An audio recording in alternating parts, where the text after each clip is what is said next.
Praise the Lord. സ്നേഹമുള്ളവരെ, ഇന്ന് നാം വിചിന്തനം ചെയ്യുന്ന തിരുവചനം വിശുദ്ധ മത്തായി എഴുതിയ സുവിശേഷം 19-ാം അധ്യായം 7-ാം തിരുവചനമാണ്. ഫരിസേയർ യേശുവോട് ചോദിച്ചു, അങ്ങനെയെങ്കിൽ ഉപേക്ഷാപത്രം നൽകി ഭാര്യയെ ഉപേക്ഷിക്കാമെന്ന് മോശ വിധിച്ചത് എന്തുകൊണ്ട്?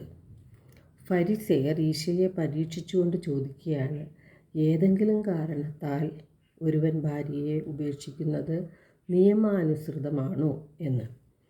ദൈവം യോജിപ്പിച്ച ബന്ധം മനുഷ്യർ വേർപെടുത്തരുത് എന്ന് ദൈവം ആഗ്രഹിക്കുന്നു. ഭാര്യയെ ഉപേക്ഷിക്കാൻ പാടില്ല എന്ന് പറഞ്ഞ യേശുവിനോട് ഫരിസേയർ ചോദിക്കുന്നു, അങ്ങനെയെങ്കിൽ ഉപേക്ഷാപത്രം നൽകി ഭാര്യയെ ഉപേക്ഷിക്കാമെന്ന് മോശ വിധിച്ചത് എന്തുകൊണ്ട്?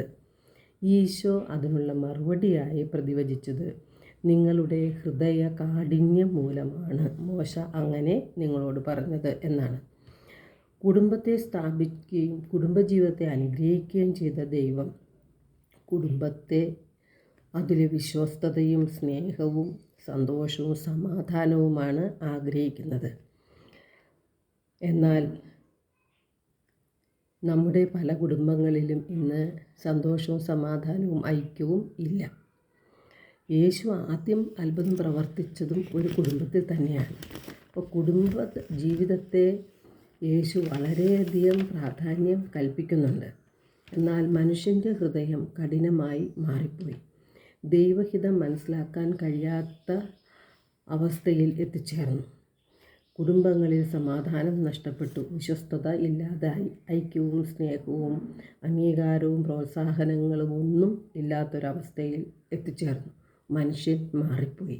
എന്നാൽ ദൈവത്തിന് ഒരു മാറ്റവുമില്ല. ദൈവം അന്നും ഇന്നും എന്നും ഒരേ ആൾ തന്നെയാണ്. മനുഷ്യർ മാറിക്കൊണ്ടിരിക്കുന്നത് കൊണ്ട്, മനുഷ്യൻ്റെ ഹൃദയം കഠിനമായതുകൊണ്ട് ദൈവത്തെ മനസ്സിലാക്കാനോ ദൈവത്തിൻ്റെ ഹിതം അറിയുവാനോ അവന് കഴിയുന്നില്ല. വിശുദ്ധിയും വിശ്വസ്തതയും നഷ്ടപ്പെട്ട് വഞ്ചനയും കാപട്യവും അഹങ്കാരവും നിറഞ്ഞ മനുഷ്യരായി നാം ജീവിക്കുകയാണ്. അതുകൊണ്ടാണ് മോശ അപ്രകാരം പറയേണ്ടി വന്നത്.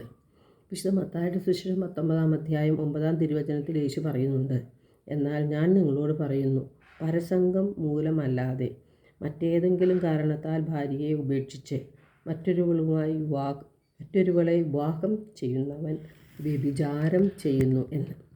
ദൈവകൃപ ലഭിച്ചവർക്കല്ലാതെ മറ്റാർക്കും ഈ ഉപദേശം ഗ്രഹിക്കുവാൻ സാധിക്കില്ല.